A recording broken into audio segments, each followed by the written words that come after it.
Hello everybody and welcome. In this video I will show you how to pair your speaker Hama Cube to 0 with your PC.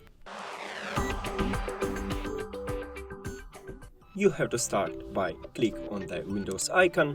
Now go to Settings, Devices, Add Bluetooth.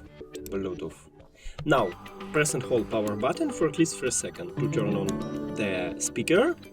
And it should enter to prank mode automatically, so now we should see it on the list. Now click on the speaker and then done. And we did it! Thank you for watching this video. If you found it helpful, please consider subscribing to the channel and leave the like on the video. It's really important to us. See you later!